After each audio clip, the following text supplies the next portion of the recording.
name is Alicia Santiago, and I'm a part of the Studio Museum of Harlem's Teen Leadership Council.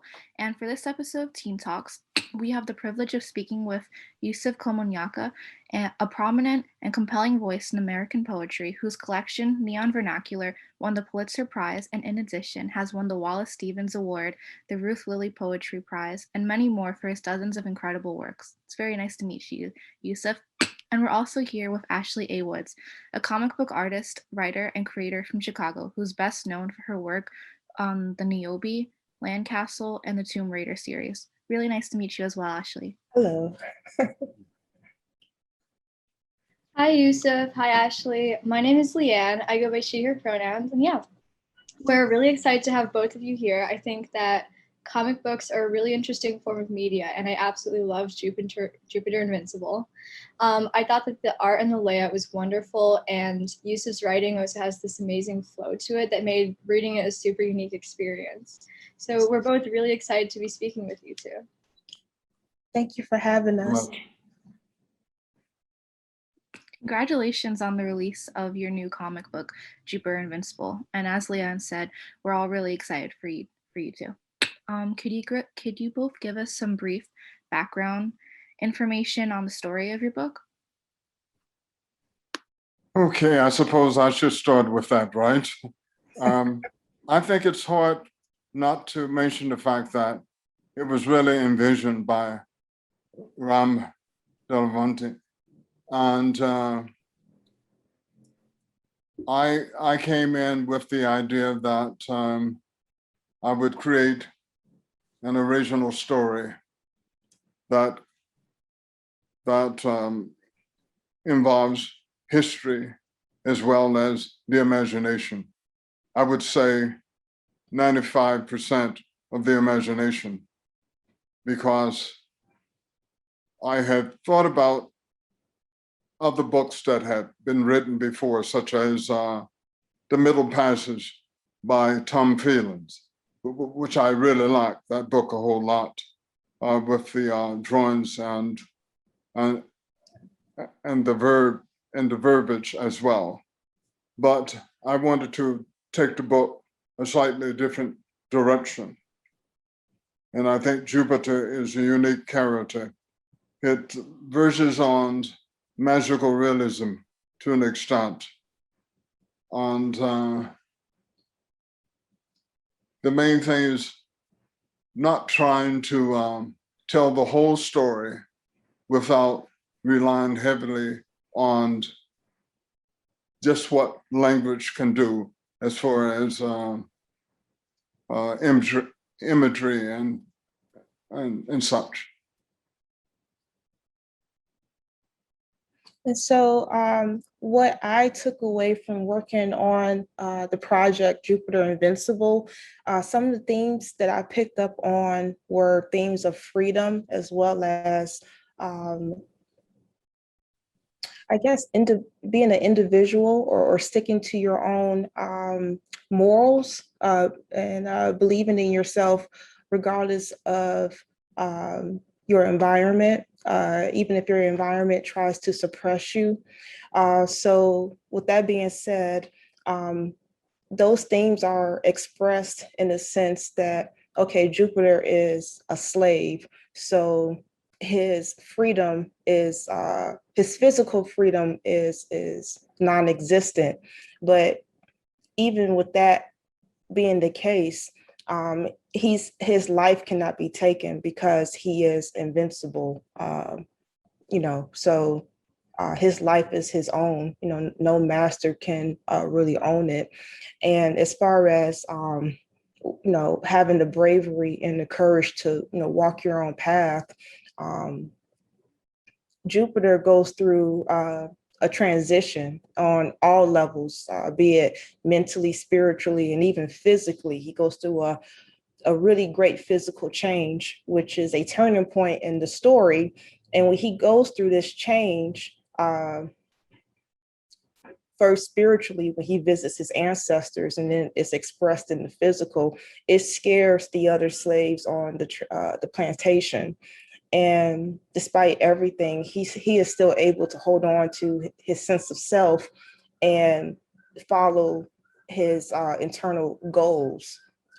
He has something that he wants to achieve, and despite everything, he isn't shaken from that path.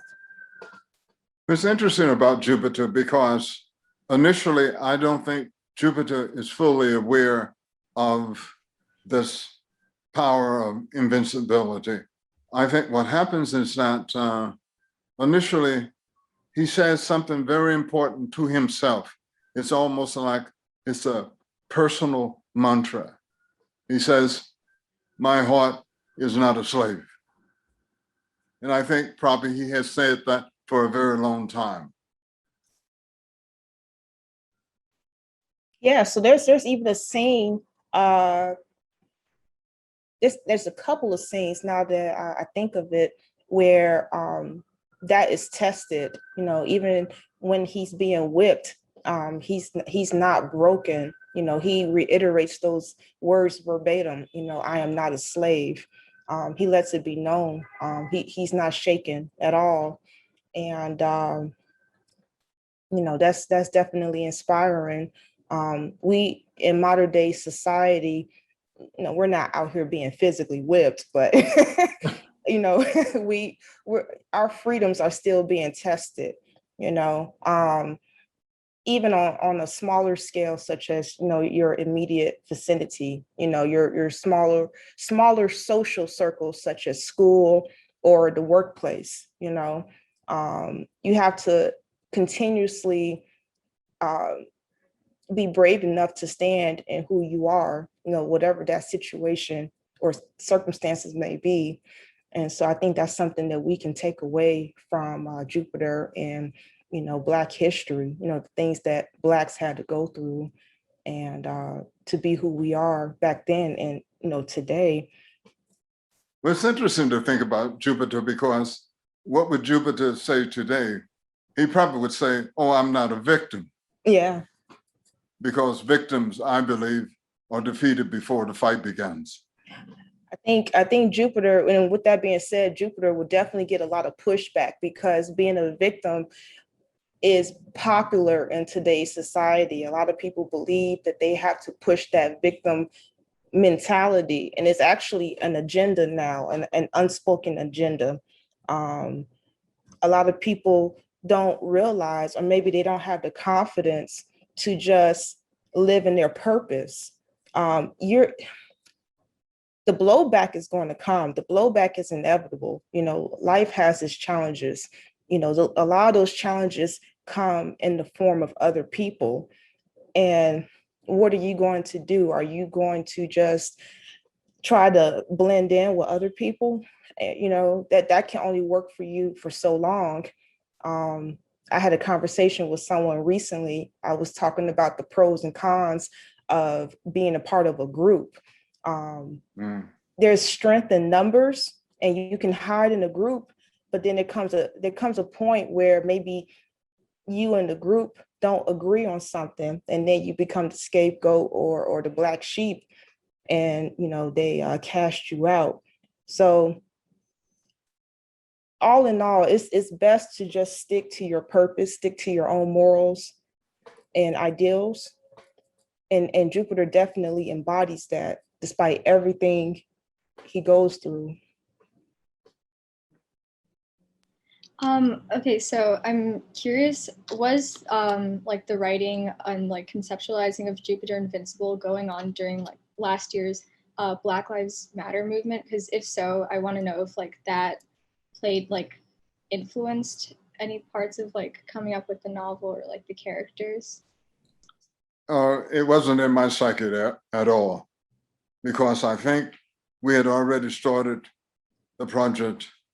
I had started imagining what he is like in his own time. See, that's the whole thing, is that he cannot function in our concept of time. He has to be in his own time, which is a historical time. Yeah, definitely. I'm not sure if I can really add on to what Yusef said. The project, as I understand it, was being conceived way back in 2019. This is even before everything that happened, last May, with George Floyd and, just, yeah, the story stands on its own. Okay. So my next question.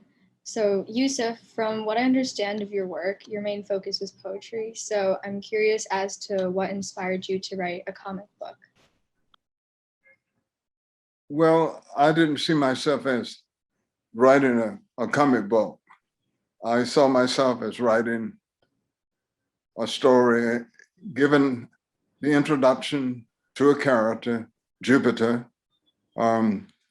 It's the first door that we've opened on his existence, and I believe he does exist. So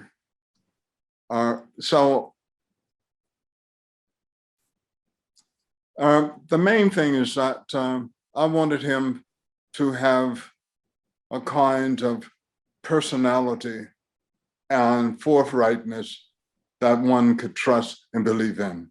Mm-hmm. Most definitely. That was wonderfully said, Yusuf. And now our next question is for Ashley. How is the process of making Jupiter Invincible different from making any of your other comic books?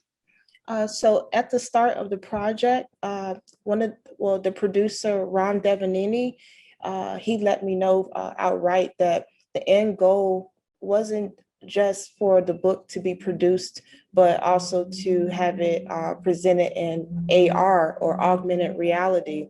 So with that in mind, I had to, it was a bit more of a challenge because it was more time consuming. I had to draw every aspect of the environment and the characters. I had to draw the environment behind the character, because when it's time to be animated and that character is animated outside of the environment, that environment still has to exist. I hope I'm being clear. Yeah, so it was a lot more drawing than than other comics that I've worked on. And the whole project took about a year to produce. And, lots of tweaks and changes, and also, adapting Yusef's wonderful writing. His writing is almost, I would use the word haunting. Is very thought provoking, and it also tugs at your emotions. I think he captures that era, that time period very well, and translating that into visuals.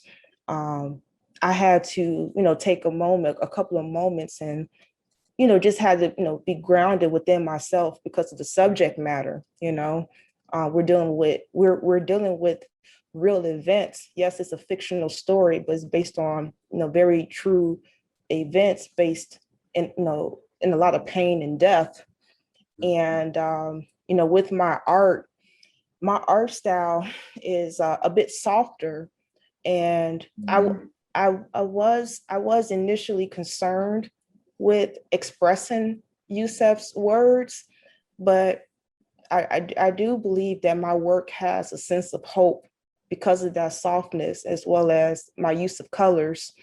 And I think that could reflect Jupiter, not in the sense that he's soft, but he does bring a sense of hope. Yes. So to both of you, what was the most exciting and or the most challenging part of creating Jupiter Invincible? Did you want to go first? Okay, the most exciting was to realize that he had a personality. And the other thing is that I was surprised by certain things that he said that I didn't plan, but happened to just write down impulsively, such as the fact that he talked to horses in the place of breaking horses. that said so much about his spirit and tenacity. The fact that, and it's interesting what Ashley says about hope. I know exactly what she means about softening the terrain. And it's the psychological terrain more than physical as such. And that was a gift to the overall project, I think. Yeah, I definitely agree. The most exciting aspect of for me wasn't just the opportunity, to work with Yusef and Ram on this project, because both of these men are highly decorated. And the fact that, they brought me onto the project, I'm just, very grateful for this opportunity. So that's exciting in itself. Also, the fact that the book is being, produced in augmented reality. That's really cool to see my work in that format. I've never seen that before with my work. Also, it's the first project of its kind. I don't think there's ever been a comic book produced for augmented reality. And to top it off, we're presenting it at Tribeca. It's just a lot of amazing things all wrapped up, into one. And also to be a part of the conversation, about Black people in America. We're able to, show our culture. Yes, we hear about stories with slavery and all of that, time and time again, but we get to express it in our own way, in a fresh and new way, and a very timely way. It reflects the era that we're in, with the technology that's used. So it's definitely exciting. I think the biggest challenge, as I expressed earlier, was the workload, the fact that it took, extra drawing to produce it for the animation.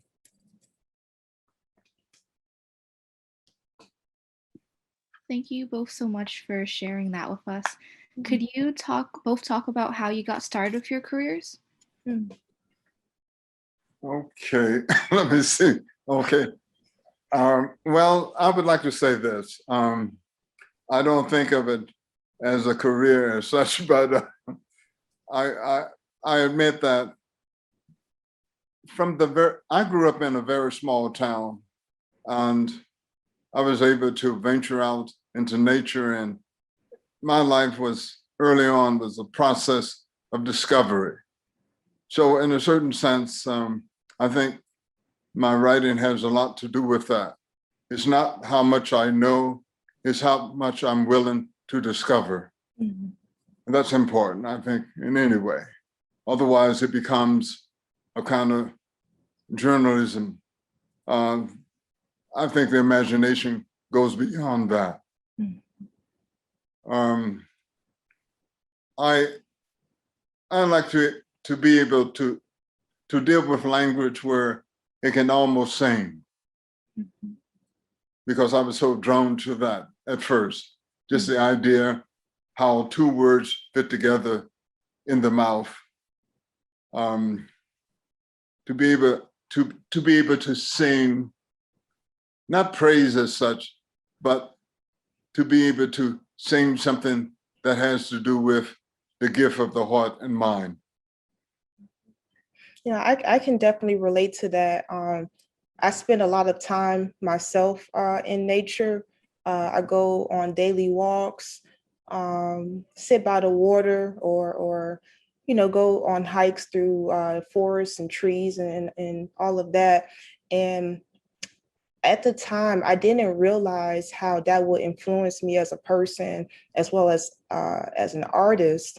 But I've gained greater clarity with those experiences, and I'm able to be more grounded when I'm in nature. I'm able to hear my own voice, and when you can hear yourself, you can tap into your creativity. Yusuf had mentioned how Jupiter basically wrote his own dialogue. I totally get that. Because once you're in the flow of that creative space, that creativity, the art takes a life of its own.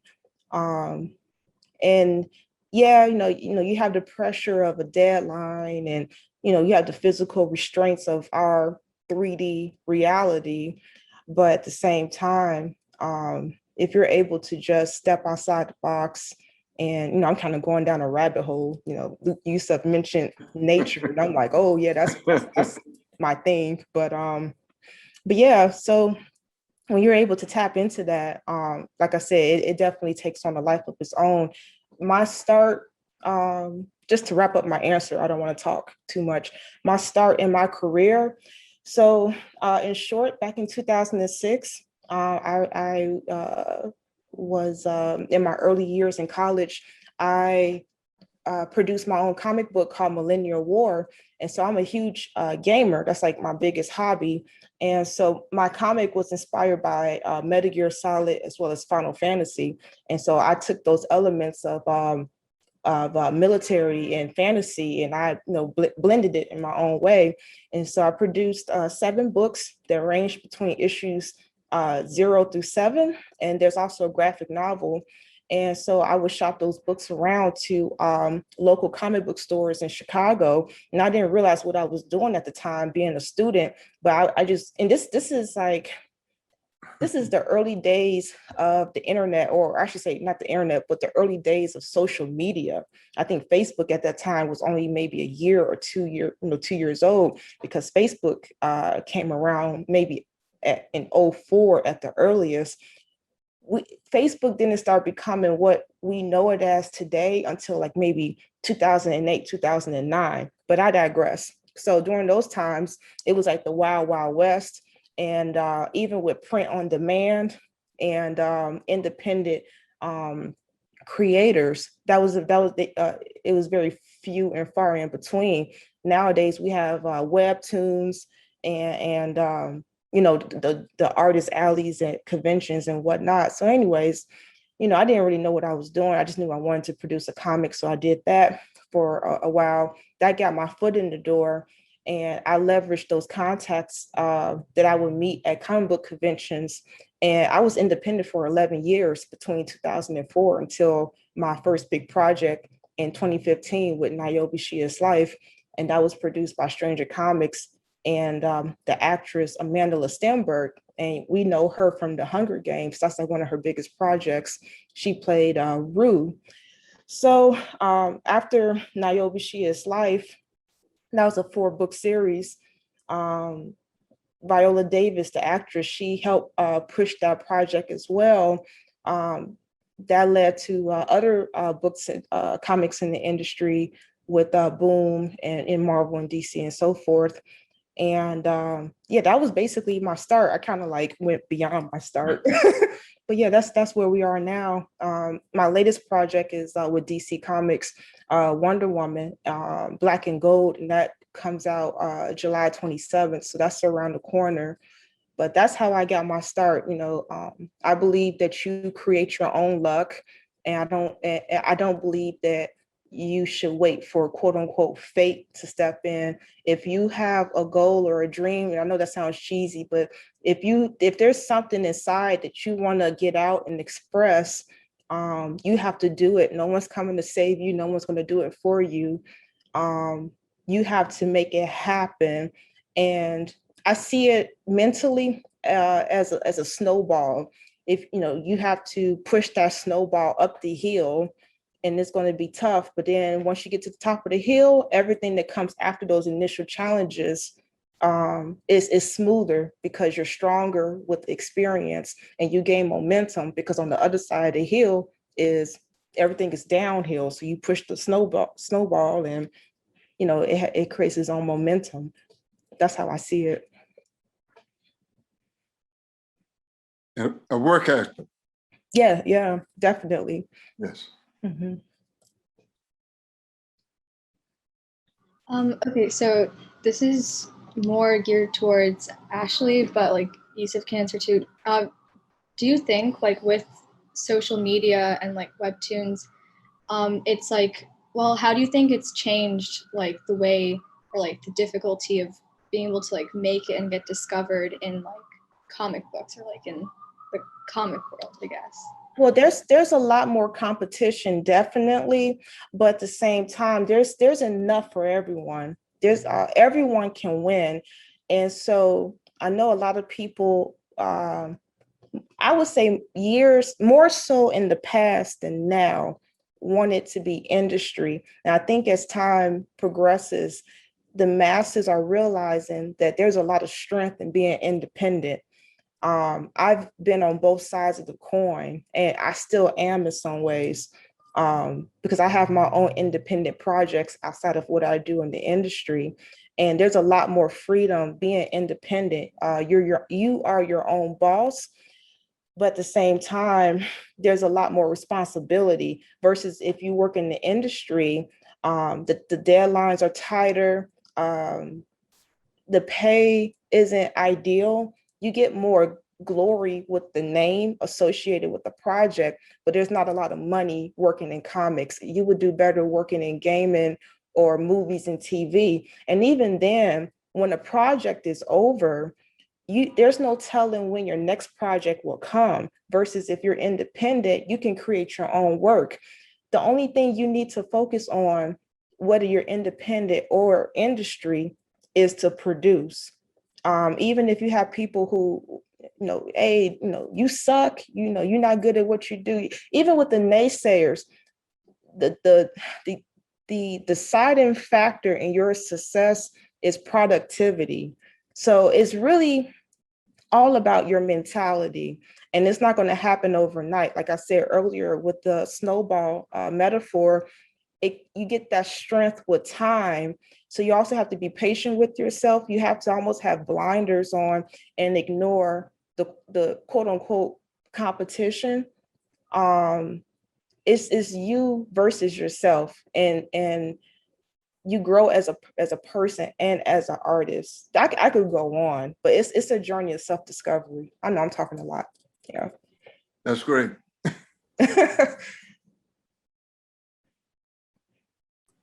Okay, so I heard that you have new poems, Yusef, so we would love to hear some.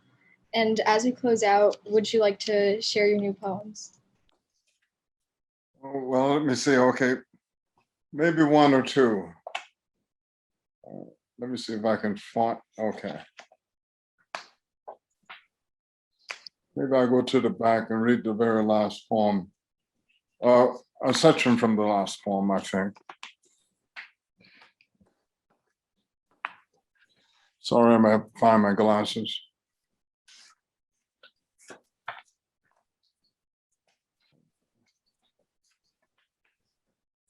Requiem. So when the strong unholy high winds whiplash over the soul of marshlands, eaten back to a sigh of salt water, the crescent city was already shook down to her pilings. Her floating ribs, her spleen and backbone left trembling in her old world facades in postmodern lethargy. Lost to waterlogged memories and quick claim deeds, exposed for all eyes, damnable gaze, plumb-lined and heart-throb, ballast and water table. Already the last ghost song gone, no more than a drunken curse among oak and sweet gum leaves, a tally of broken treaties and absences, echoing cries of birds over the barrier islands, inherited by the remittance man, scallywag, and King Cotton, and already the sky was falling in on itself, coiling like a cloud of seagulls, gone ravenous as the Gulf, reclaiming its ebb and flow chart, while the wind banged on shutters and unhinged doors from their frames, and unshingled the low-ridge roofs, while the believers harmed precious Lord and deep river, as the horsehair plastered walls gallop along with the surge. Already folklore began to rise up from the buried laddergag and sluice, pulsing beneath the Big Easy, rolling between and through itself, caught in some downward tug and turn, like a whirl of love affairs backed up in a stalled inlet, a knelt down army of Cypress, a testament to how men dreamt land out of water, where bedrock was only the heart's bump and grind, its deep, dark churn and acceleration blows it down to those unmoored timbers, already nothing but water, mumbling as the great eye lingered on the question, then turned. That's part of, I just read an excerpt, and I just read one other poem. Okay, Ode to the Oud. I have to admit, I love the instrument, the oud. Gourd-shaped muse, swollen with wind in the mulberry. Tell me everything you're made of. Little desert boat of Ra, oblong box of bedding doves, pecking pomegranate seeds out of the air. You're the poet's persona, his double in the high priest's third chamber. Each strain a litany of stars over the Sahara. Pear-shaped traveler, strong but so light. Is there a wishbone holding you together? I wish I knew how to open you up with an eagle's feather or a pick whittle from buffalo horn, singing alive the dust of Nubia, rosewood seasoned long ago. I wish I could close your 12 mouths with kisses, tongues strung in a row. I wish I could open every sound in you. I envy one blessed to master himself by rocking you in his lonely arms. Little ship of sorrow, bend your voice till the names of heroes and courtesans, birds and animals, prayers and love songs swum from your belly. Thank you.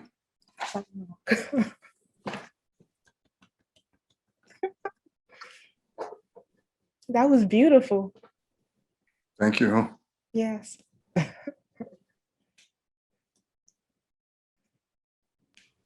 Yeah.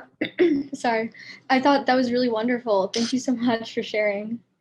And so thank you so much for joining us for episode 3 of Teen Talks. This has been super interesting, and I've definitely learned a lot about the process of making Jupiter Rising, and it was really interesting to hear you talk about how like the character Jupiter started like self-actualizing. I didn't know that was a thing. I thought that was really cool. So do you guys want to share where people could reach you and see more of your work in the future? Because I'm sure many people would love to check it out for themselves. Well, for myself, I have to say, I'm at the bookstore.